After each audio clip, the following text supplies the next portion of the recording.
Uma em cada 3 mulheres sofreu algum tipo de violência no último ano. Só de agressões físicas, o número é alarmante. 503 mulheres brasileiras vítimas a cada hora. Esses dados foram divulgados pelo Datafolha em 2017.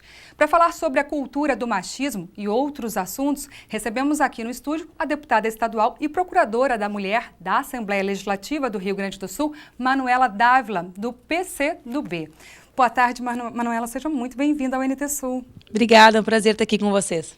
Bom, e participam desta entrevista também o comentarista de política do NT Sul, professor universitário, advogado e apresentador da Rádio GVC, Júlio Mafuz. Júlio, seja bem-vindo. Boa tarde, muito obrigado pelo convite. Com certeza. Bom, e o coordenador de jornalismo da TV Cachoeira também está conosco aqui, Daniel Nunes. Boa tarde. Boa tarde, Darcy. Boa tarde, deputada, também os telespectadores. Prazer estarmos juntos. Com certeza. Bom, a deputada Manuela apresentou na sexta-feira, em Cachoeira do Sul, o seminário Educação Sem Machismo. Bom, onde começa a cultura do machismo, na sua opinião, Manuela? Então, esse é um debate muito complexo, né? A gente imaginar que ele começa numa única estrutura. Sim. Acho que são muitas as estruturas que reproduzem e que reforçam. E que reforçam, exatamente, Darcy, essa ideia de que as mulheres são inferiores aos homens, né? Então, qual é o ponto de partida? É nós sabermos o que é machismo, né? Machismo é a ideia e a prática, de alguma maneira, de que os homens são superiores às mulheres. O feminismo não é o oposto disso. Né? O feminismo é a ideia de que nós, mulheres, somos iguais aos homens. Em que sentido? Evidentemente que não no sentido biológico, né? Porque nós somos diferentes dos homens biologicamente. Assim como nós somos psicologicamente todos diferentes uns dos outros. Nós estamos falando de equidade, da ideia de que o Estado deve garantir condições de vida, oportunidades iguais para mulheres e homens independente do gênero. Bom, nós estamos aqui... né? Estamos aqui com 2 homens também. Eu gostaria de ouvir a opinião de vocês, Júlio, sobre o machismo na nossa sociedade. Pois é, dentro dessa questão do seminário, como é que a educação poderia se dar sem a ótica do machismo? E se a educação efetivamente ela digamos assim, feita para se criar essa cultura do machismo e da sobreposição do homem em relação à mulher? Então, Júlio, essa tua pergunta, talvez dentro dela existam as principais polêmicas da atualidade, né? Então, primeiro, existe uma idade certa para a gente começar a tratar do imaginário, da identidade de gênero com as nossas crianças? Para mim, quanto antes, melhor. Por quê? A revista Science publicou uma longa pesquisa realizada nos Estados Unidos, no estado de Illinois, com crianças entre 5 e 7 anos. Essas crianças entre 5 e 7 anos, elas... Na virada, né, nessa etapa da vida, as meninas já desenvolvem a ideia de serem inferiores aos meninos, de não terem coragem, de não terem inteligência suficiente para desempenhar determinadas tarefas. Então, o que a gente está querendo dizer com isso? Olha, desde cedo se constrói, de alguma maneira, a ideia de que as meninas são inferiores aos meninos. Isso se dá...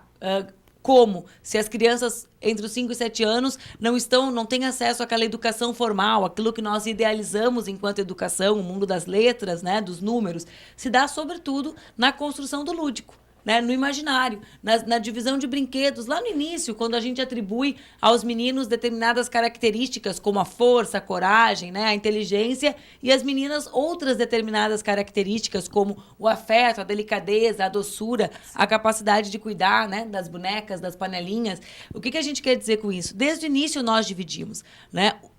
Normalmente, às vezes, as pessoas perguntam assim, vocês querem que os meninos virem gays, que as meninas virem lésbicas? Olha, quem pensa em sexo é adulto. Quando uma criança começa a pensar em sexo, a gente pode estar diante de uma situação de violência e de abuso sexual. Exatamente. As crianças não sexualizam os brinquedos. Para as crianças, e elas que são certas, os brinquedos são brinquedos. E se a gente sexualiza esses brinquedos, dividindo as caixas, talvez aí resida um pouco do início dessa construção de que as mulheres são inferiores aos homens.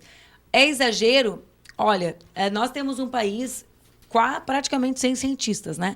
Mas dos cientistas que nós temos, apenas 22, né? 22 entre cada 1.000 brasileiros que estão no nível superior escolhem graduações vinculadas à ciência. Desses 22, apenas uma é mulher. Será que não tem a ver porque desde o início nós incentivamos só os meninos a brincar nos laboratórios de química, com os foguetinhos, com aquilo que é vinculado a esse mundo? Para mim tem bastante a ver. De que maneira você vê hoje a manifestação do machismo na sociedade? Olha, eu vejo todos, eu particularmente que convivo num ambiente de homens, né, e trabalhando com isso, vejo todos os dias num volume muito expressivo.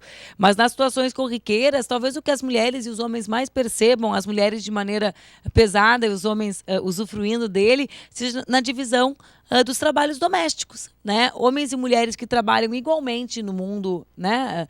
Que dividem as responsabilidades, digamos assim, de sustento financeiro da casa com o trabalho no ambiente público, né? Numa loja, num comércio, como professor, chegam em casa e esses homens, por trabalharem o dia inteiro, não têm responsabilidades no lar. E as mulheres, mesmo trabalhando o dia inteiro, têm essas responsabilidades. Mesmo as mulheres de classe média, que por vezes parecem não sentir, porque podem terceirizar os cuidados da casa, ou seja, contratar uma empregada doméstica, podem perceber porque são elas as que administram essa casa. Ou seja, mesmo quando elas não cuidam diretamente, são elas que fazem o cardápio do almoço, são elas que fazem a lista de compras, são elas que organizam o uniforme da criança. Então, isso que nós chamamos, né, da divisão sexual do trabalho e que vê o mundo privado como o mundo de responsabilidade das mulheres, talvez seja aquilo que unifique a todas nós mulheres, das mais ricas às mais pobres, porque mesmo aquelas que não precisam fazer o trabalho são as que cuidam do trabalho dentro de casa. Cabe a nossa geração educar os nossos filhos de forma diferente, você acha?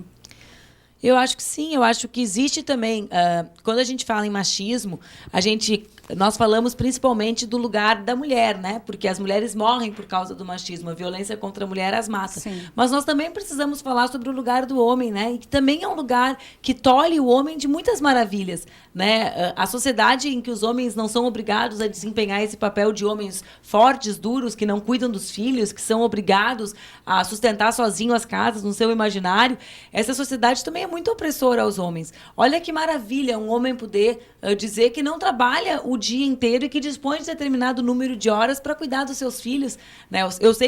Eu convivo com muitos amigos que lutam muito para viver essa realidade, que tentam buscar os filhos na escola, que tentam ajudar, né? E o que pode ter de mais maravilhoso, apenas ficando nesse ambiente privado, do que cuidar de um filho, né? Só que cuidar sozinho é muito cansativo. Muito né? cansativo. Então, esse equilíbrio entre as coisas favorece a homens, favorece a mulheres. É por isso que é muito ignorante dizer que nós, mulheres, lutamos contra os homens. Né? Nós lutamos apenas para que os papéis sejam equilibrados na nossa sociedade, né? E para que cada um de nós possa ser aquilo que quiser ser. Com as meninas pequenas, eu brinco que eu não me tornei homem porque eu cortei meu cabelo curtinho. Né? Porque elas são educadas a achar que o cabelo comprido é da menina. Por isso é ótimo. Assim como eu não me torno menos feminista porque eu gosto de rosa. Né? Só que eu escolhi usar essa cor. Assim como eu pude escolher ter esse cabelo curto. E talvez nesses detalhes a gente possa perceber o quanto a cultura ainda é opressora conosco e com os homens também. É isso. Eu queria fazer uma pergunta, porque eu acho que hoje, dentro desse processo que nós temos no Brasil, de intolerância, né, que a gente vive, há, no meu entendimento, até uma espécie de criminalização do feminismo, né? Ou de, pelo menos, de se apelidar o feminismo como algo que fosse contrário ao homem, né? E toda aquela construção que existe, estereotipada de família, etc. Queria que tu explicasse um pouquinho para nós o que é feminismo. Eu gosto de uma frase, eu acho que ela é do Galeano, posso estar equivocada, que diz que o feminismo é essa ideia radical e louca de que nós mulheres somos iguais aos homens, né? Nós buscamos uma sociedade de direitos iguais. Eu repito, jamais... Eu não quero igualar as pessoas, né, Júlio? Tu e o Daniel, por exemplo, vocês são completamente diferentes. Exato. Vocês poderiam ser idênticos fisicamente, gêmeos univitelinos, que vocês seriam diferentes, com cabeças diferentes, olhares diferentes sobre o mundo. Essa é a magia da vida. Né? É isso que nos faz ter tanta certeza, né, de que tem que existir algo mais do que só um Big Bang. Né? Essa capacidade que nós temos de ser únicos. Então, não é sobre isso que nós estamos falando. Assim como não é sobre sexo, né? Não é sobre eu quero virar homem porque eu quero ser igual a um homem. Isso até é tão burro que parece má fé, né? Defender isso. O que nós estamos dizendo é que não é justo que as mulheres recebam 30% a menos de salário.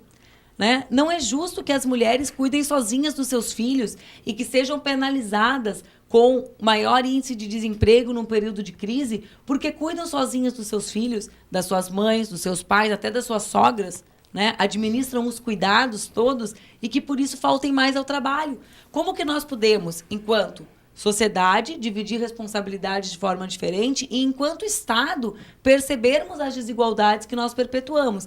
Vejam o debate sobre Estado menor.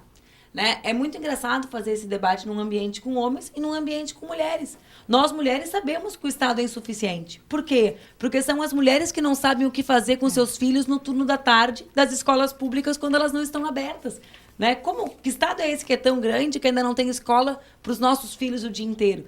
Quem cuida desses filhos no turno inverso? Que Estado é esse que não tem creche? Quem que deixa de voltar para o trabalho quando os filhos nascem? Não no período de amamentação, mas no período em que as creches não estão abertas. Então, o machismo, né, embora ele seja estrutural e construído nas nossas instituições, nas nossas leis, nas nossas escolas, nas famílias, né, o machismo ele não acontece de forma grandiosa, né?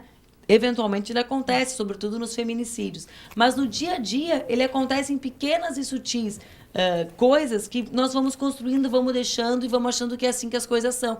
As coisas não são assim, né? Nós somos uma espécie que pensa e que pode produzir mudanças positivas. Voltando à questão da violência, conforme uma pesquisa do Datafolha, citada no começo dessa entrevista, apenas 11% das mulheres abusadas procuraram uma delegacia especializada. O que se percebe é um constrangimento muito grande na hora de fazer o registro, especialmente onde não há uma delegacia da mulher. E muitas cidades estão assim. E a gente percebe que várias mulheres são mortas pelos companheiros depois de fazerem a denúncia, mesmo com medidas protetivas. Como dar mais segurança à mulher?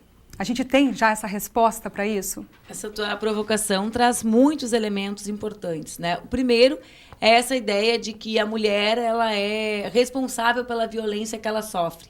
Recentemente, um cantor bastante popular, vocalista daquele grupo de pagode bem do meu tempo, Raça Negra, falou que as meninas são abusadas sexualmente porque elas se portam como mulheres, porque elas passam batom e se vestem de forma roupa sensual. E até foi engraçado porque a Fátima Bernardes, né, falou, olha, o país que as mulheres são mais violentadas são os países em que elas andam cobertas. Exatamente. Né? Quando que nós vamos falar sobre os nossos meninos? Né? Então, primeiro, nós temos que falar de violência com os homens, né? Porque nada do que nós fazemos não é o nosso batom, o nosso cabelo, o nosso decote que provoca a violência. A violência é provocada por alguém. Alguém que acha na sua cabeça que o meu decote justifica um assédio. Né? Ou uma violência, alguém que acha que é tão dono do meu corpo que se eu encerro a relação com ele, esse corpo não vai mais ser de ninguém. Como é a frase que as mulheres mais relatam que escutam antes de terem fogo ateado nos seus corpos, antes de terem facadas, né? Se tu não é minha, tu não é de mais ninguém. Primeiro isso, nós precisamos falar sobre isso. Nós precisamos falar de violência com os homens, né? Desmistificando essa ideia de posse. Depois, nós precisamos ter uma rede de proteção muito mais eficiente, né? A nossa rede sempre foi ruim. Às vezes as pessoas falam, tu tá falando mal do governo tal. Não, sempre foi ruim, sempre foi insuficiente. Mas ela era ruim ascendente. A gente tinha uma perspectiva de que ia melhorar. Hoje ela é ruim descendente, né? Tá caindo, tá piorando. Então, assim, é preciso estruturar. Se combate violência mudando a cultura e com dinheiro. Né? Quem fala que quer fazer política para transformar a vida das mulheres no executivo e não investe dinheiro nisso, como qualquer política pública, é demagogia. Política pública é orçamento, é investimento, né? É construção. Então, assim, nós precisamos de muito mais orçamento. Essa acho que é a segunda resposta. As nossas delegacias, na semana que passou, eu fui fazer um boletim de ocorrência na Delegacia da Mulher, não tinha impressora. Né? E eu fazia uma ocorrência de uma ameaça que eu sofri, não de alguém que eu amava, mas de um estranho. Imagina as mulheres como uma que eu encontrei lá com um bebezinho de 3 meses no colo, cheia de conflitos, indo denunciar por ameaça o pai daquele bebê, ficar esperando um lugar que não tem estrutura, que não tem psicólogo. Então, é preciso estruturar. Terceiro tema que me surge com essa tua pergunta é a ideia que muitas vezes as pessoas reagem falando assim: todo mundo tem medo da violência no Rio Grande do Sul. Por que vocês ficam debatendo violência contra a mulher? Todo mundo morre, os latrocínios... Ok, é uma verdade. Porém, o que as pessoas não sabem é que 50% das mortes, dos homicídios de mulheres, são causados por pessoas que elas amavam. Então, assim, a gente não está falando de um roubo de carro, que já é um crime horrível. A gente não está falando de qualquer outro latrocínio, de pessoas que roubam para consumir drogas. Nós estamos falando de pessoas que mataram e que essas mulheres confiavam. Sim. Olha que coisa mais triste, né? Às vezes o pai de um filho né? Alguém que a gente esperou, assim, como todas as mulheres e todos os homens esperam, né? Que a vida fosse ser feliz, essa pessoa que tira a vida dessa mulher. Então, nós estamos falando, sim, de um tipo de crime diferente e que deve ter um tipo de combate diferente. Nós não estamos falando de quadrilhas, de tráfico, né? Nós estamos falando de homens normais, comuns, como vocês que estão aqui, em que em algum momento da vida acreditaram ser donos da vida, da sorte daquelas mulheres. Aproveitar ainda nesse gancho das delegacias, né, do atendimento especializado, essa situação da mulher fazer o registro é algo extremamente constrangedor. A Darcy citou isso também e a deputada também colocou. Recentemente eu pude presenciar, inclusive, uma situação dessa numa delegacia aqui em Cachoeira do Sul, da mulher chegar, querer fazer um boletim, tinha sido ameaçada pelo marido, que tinha saído do presídio, estava bêbado e tinha ameaçado de morte. Só que ela não teve a atenção que ela precisava naquele momento. Mais um detalhe, muitas pessoas na volta. Então imagina o constrangimento dessa mulher de ter que relatar uma situação dessa praticamente em público, né? Então o que acontece? Muitas pessoas, penso eu, que justamente terminam não fazendo o registro, muitas mulheres não fazem o registro, ou quem sabe o maridão faz uma proposta, depois, não vou bater, passou a raiva, passou o alcoolismo, passou o efeito da bebida, né? E esse é um dos pontos também que eu queria tocar. Você já citou a questão do orçamento. Como ter mais delegacias especializadas? E outro ponto, também a influência do alcoolismo no dia a dia dos lares, especialmente, eu poderia caracterizar como um estopim para agressão, efetivamente. Esse tema do alcoolismo é um tema, assim, que provoca grandes discussões, né? Os países que são mais sérios para tratar o tema de drogas lícitas e ilícitas, né? São países em que o alcoolismo, o álcool é situado nas drogas mais perigosas, né? A Holanda, por exemplo, que tem outras drogas legalizadas, que não no Brasil, caracteriza o álcool como uma droga de alto impacto físico e social. Porque as drogas lá são caracterizadas assim, né? Impacto físico, impacto social ou os dois. O cigarro tem impacto físico, não tem impacto social, né? Físico no sentido de saúde. Então, o álcool é uma droga legalizada, né? Uma droga muito vinculada à masculinidade, às propagandas, agora tem até uma cerveja que a gente não pode beber porque é fraca é a nossa, forte é dos homens, né? Então, o álcool é uma droga super vinculada com a masculinidade, né? Com a iniciação sexual dos meninos, com a festa, com a alegria, né? No Brasil, então, mais ainda. Eu sempre fico assim reticente quando alguém fala que o homem estava bêbado e bateu na mulher, porque eu nunca vi um homem bêbado bater em alguém maior que ele, né? Então o juízo não desaparece de vez, né? Ele é assim, é um juízo um pouco lúcido. Eu nunca vi assim um cara fraquinho dizer assim, agora que eu tô bêbado eu vou desafiar o Gracie no jiu-jitsu. Não, é sempre a mulher, a filha, né? Alguém menor que ele. Então assim, eu acho que ele é um elemento desencadeador de violência, sim, né? De violência doméstica também. Por quê? Porque esse papel, e aí entra o debate do nosso seminário, a identidade do homem na nossa sociedade é do quê? Do homem vitorioso e provedor, né?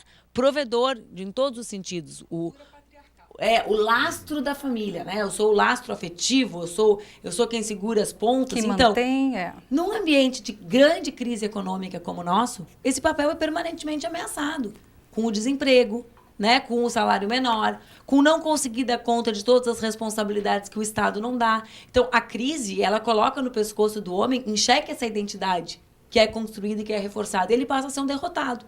A culpa não é do sistema. E a inserção também da mulher no mercado de trabalho, ela ganhou algum espaço, embora seja ainda um espaço aquém daquilo que a gente merecia ou que a gente é capaz, mas isso também provoca uma certa... Claro, e na crise aguça, né? Então, E aí, então, o que acontece? Então, a gente tem vários estudos que mostram que nesses períodos de crise cresce a violência contra a mulher e isso tem relação com essa identidade. Então, isso, vejam como o machismo, ele realmente tem componentes muito estruturais, né? Então, assim, isso para responder a tua ideia de como começa a violência, né? Para mim, a gente tem que combater e construir um outro tipo de homem, né? Um tipo de homem que seja livre para gostar, porque gostar é tão pesado para os homens que quando eles gostam, eles não podem sofrer por isso. Então, se a mulher vai embora, é melhor que ela não exista. Eu sou tão macho que eu mato, mas eu não choro. Né? Teve um relato drástico essa semana de um casal, 20 e poucos anos de casado, a mulher se separou dele, pediu medida protetiva, o juiz não deu, né? Considerou que não tinha provas, né? Agora ele tem a prova, está enterrada já. E o que aconteceu? Ele descobriu que ela estava conhecendo outra pessoa. E isso foi o elemento, por quê? Porque coloca em xeque a masculinidade dele, né? Porque a mulher que é minha, como que ela vai ser de outro homem, né? A posse, né? da posse dele, né? Então, vejam como tem esses elementos que nós precisamos desconstruir conversando com os nossos meninos, né? Porque é sobre poder isso, né? A gente ensinar uma menina que ela pode fazer o que ela quiser, ela ganha, né? Eu sou uma mulher que ganhei espaços por ser feminista, né? Eu tô aqui, eu sou deputada, sou uma das poucas mulheres no mundo que é política. Olha a loucura, é isso? Eu sou uma das poucas do mundo. Eu ganhei, eu ocupei um espaço. Mas eu ensinar um homem que ele tem que respeitar a mulher, ele perde posições, né? Ele tá perdendo. Então, eu posso sair e ficar com quem eu quiser. Então, ela também pode? Será que isso é certo? Quando eu olho para o outro e acho errado, será que eu não estou olhando para mim mesmo? Ah, não, é porque ela é mulher que é feio. Né? Então, vejam, a gente está ensinando, está tentando botar, né, o homem num lugar diferente. E esse diferente retira poder dele sobre as mulheres. Por isso que a reação é tão forte. Né? Porque dizer, olha só, querido, eu adoro cuidar da nossa casa, mas eu cansei de cozinhar todos os dias. Peguem os exemplos corriqueiros. Pô, então eu tenho que cozinhar? Pô, essas feministas são loucas, querem destruir minha família. Não, a gente quer tirar dessa mulher. Por que as mulheres tomam mais fármacos que os homens? Né? Porque a vida é muito mais pesada, a jornada de trabalho é muito mais extenuante. Né? Então, a gente quer desestruturar a família desse homem? Não, a gente quer estruturá-la de uma forma também saudável para as mulheres.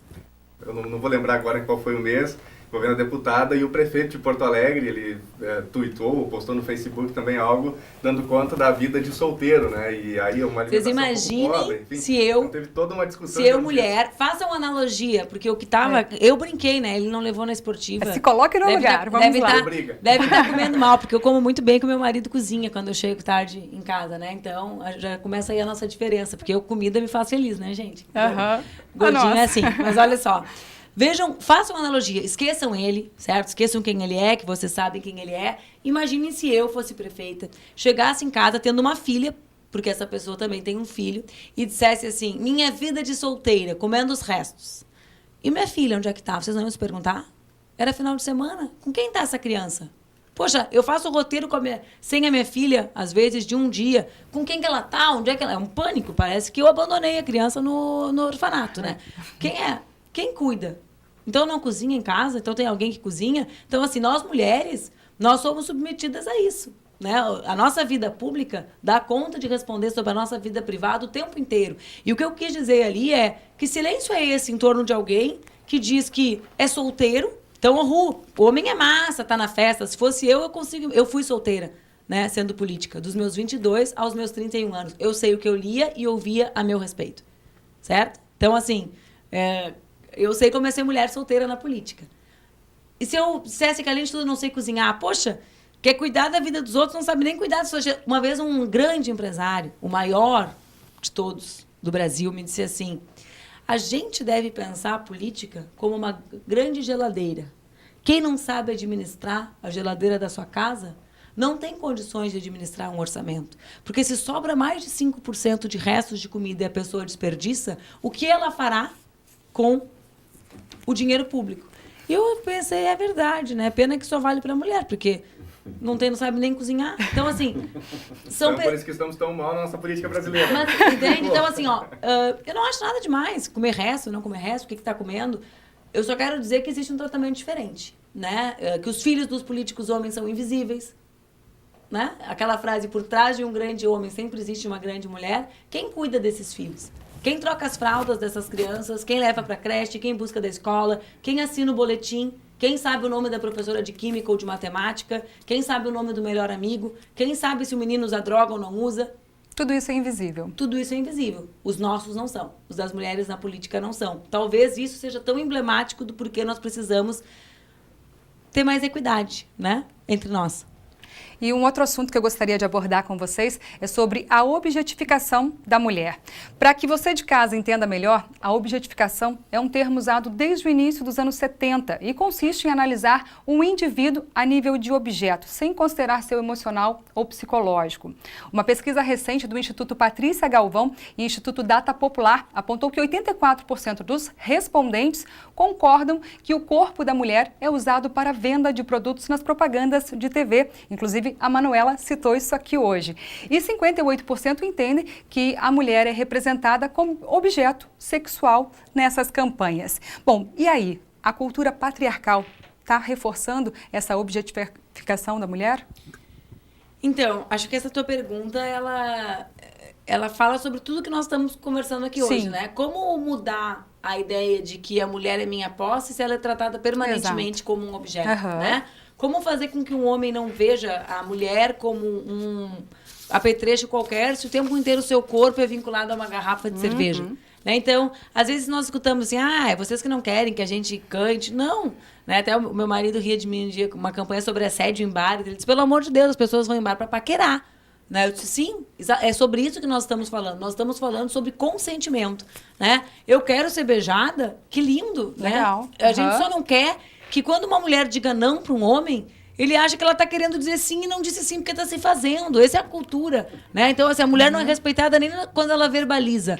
Ela diz assim, não, eu não quero. É óbvio que ela quer, está se fazendo, porque a mulher escutou que é feio dizer isso no primeiro encontro. Porque ele é irresistível, né? Então, não.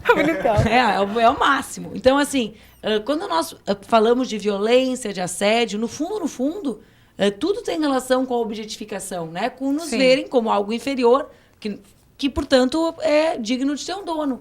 Né? E isso começa com coisas muito pequenas. A gente tem agora nos adolescentes práticas de os namorados obrigam as meninas a darem a senha do Facebook.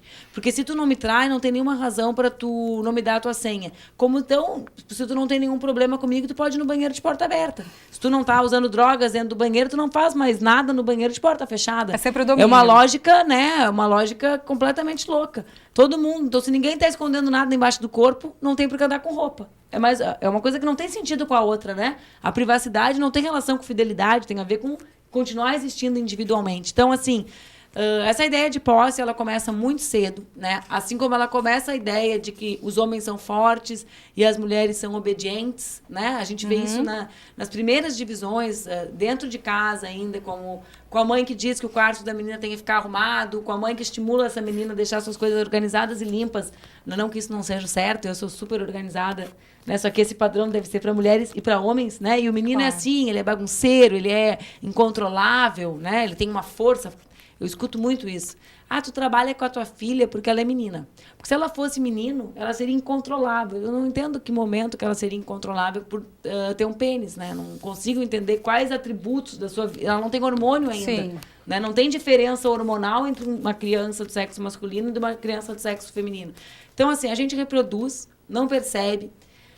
Isso significa que tem gente que é imune a isso? Não, né? Também calma. Às vezes as pessoas falam assim, esse machista... O machismo, ele atinge todo mundo. Todo mundo. Eu gostaria de que você falasse sobre a auto-objetificação. Porque tem mulheres que, inseridas nessa cultura patriarcal, elas acabam também se desvalorizando psicológica e emocionalmente e deixando o corpo à mostra como se fosse um objeto sexual do homem.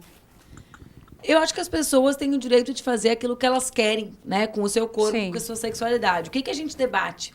Essa mulher tem consciência do que ela faz com o seu corpo e com a sua sexualidade, né? Então, assim, é a mesma coisa, mas é completamente diferente, né? Então, assim, se a mulher, ela quer explorar a sua sensualidade, né? Construir uma vida a partir do seu corpo, por exemplo, sendo modelo, né? Ok, é isso que ela quer, ela tem esse direito. Ela quer ser princesa? Pode ser, né? Quer cuidar de casa, dos filhos... Que lindo! Só que é o que tu quer ser ou é o que te impõe? É o caminho que tu escolheu seguir ou te disseram que era o único caminho que estava na tua frente? Sim. Né? Assim como isso do ser forte, do ser sensível. Talvez eu demorei muitos anos para me dar conta que a frase que eu mais odiava ouvir é a frase que eu era uma mulher forte. Porque eu fui muito violentada para me tornar forte, né? Eu tive que ouvir horrores a meu respeito, ler horrores a meu respeito, aguentar colegas profundamente machistas, piadas, capas de jornais, e eu me tornei alguém forte. O que eu abri mão para me tornar esse alguém forte? Sim. Será que eu queria ser esse alguém? Então, assim, a gente tem que ser aquilo que a gente quer ser, né? Uma mulher quer ser bonita, princesa, de rosa, viver num conto de fadas, cuidar dos filhos e do marido, esperar com a comida pronta. Que lindo, se isso é aquilo que lhe faz feliz e se ela não acredita que aquele é o único caminho que existe para ela. Por isso que nós, feministas, né, de verdade, não essas das mentiras das redes sociais, nós dizemos que o lugar da mulher é onde ela quiser. Sim. Vírgula, desde que ela saiba que aquilo é o que ela quer, não o que dizem para ela que é o único caminho. E que não faça tanto mal para ela. Exatamente, por preferência que não faça nenhum mal para ela. Exato. Bom, mais perguntas? Posso encerrar? Eu queria fazer mais uma pergunta só. Por favor. Para encerrar aqui.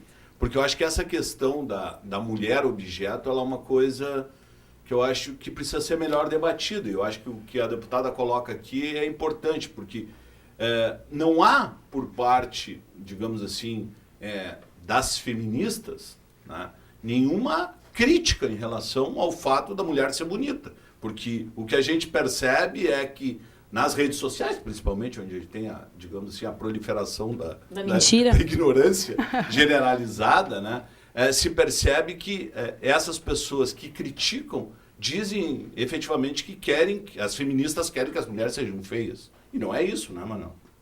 Olha, não. Não, a gente quer que as mulheres sejam aquilo que elas querem ser, né? Então é difícil falar sobre isso, mas tem gente que acha um horror eu ter cabelo curto, que me achava linda com o cabelo por aqui. Tá, ok, só que eu quero ter ele curto agora. Então, assim, do que a gente está falando? A gente está falando sobre a autoestima das mulheres, sobre a ideia. Esses dias eu li um texto ótimo sobre celulite, né? Que dizia 90% das mulheres têm celulite e a gente insiste que são as outras 10% que são o nosso padrão. Né? Vejam o que é a autoestima de um homem e o que é a autoestima de uma mulher na praia, gente. O homem pode ter a barriga que tiver, ele vai estar de sunga correndo, jogando futebol. A gente passa o ano inteiro sem comer, fazendo glúteo 4 apoios com caneleira e anda de canga. Né? Isso expressa muito, é engraçado, mas é trágico, porque a gente tem uma sociedade em que a gente passa o tempo inteiro se cuidando, se controlando e a gente está sempre infeliz. Aliás, vejam um filme sobre isso que é Embrace, se escreve, tem no Netflix, só sobre a cultura do ódio aos nossos corpos, né? Como nós somos ensinadas a nunca ficar feliz e os homens estão sempre felizes, né? Então eu brinco assim, eu quero que as mulheres possam ser que nem esses homens. Tem homens que correm na praia maravilhosos e estão felizes, só que os outros continuam felizes. Entendeu? Não tem nem inveja. Né? Não tem nem inveja. Eu nunca vi. Por exemplo, para uma dessas, Bela Falcone, que é uma dessas toda bombada do meu lado, eu me encolho e vou para um canto, né? Para não lembrarem que eu existo. Pode parar o Brad Pitt do lado do cara com a barriga desse tamanho, o umbigo para fora, ele continua incólume, não mexe o músculo. O que eu quero? Eu quero essa autoestima. Né? Eu quero que nós, mulheres, tenhamos essa autoestima, sendo bonita ou sendo feia. O nosso problema é que os padrões dessas mulheres que eles dizem que nós queremos que não exista, não é o padrão da mulher brasileira, por exemplo. Eu passei 10 dias na Noruega, todas elas eram iguais às da propaganda. 1,90 m, 60 quilos, cabelo escorrido, loiro, olho claro. Ok? As propagandas serem assim na Noruega, pelo que eu vi, a maior parte delas nasce assim. Né? No Brasil, que as mulheres são negras, muitas, cabelos crespos. O nosso padrão, não existia shampoo para cabelo crespo no supermercado, na maior rede de supermercados do Rio Grande do Sul, até pouco tempo atrás. Então, é sobre isso que nós estamos tratando. Não é sobre o que um acha belo, é sobre o padrão de beleza imposto para todos nós. Tá certo. Manuela, gostaria de agradecer muitíssimo a tua presença aqui no NT Sul, viu? Sucesso! Obrigada. Obrigada pelo espaço para poder falar sobre as nossas ideias. Estamos à disposição sempre que você passar por Cachoeira. Obrigada. Júlio, obrigada. Daniel, uma boa tarde para vocês. Uma boa tarde a todos. Obrigado, Darcy. Um abraço a todos. Bom, nós ficamos por aqui. A você, obrigada pela tua companhia. A gente se vê. Uma ótima tarde. Tchau.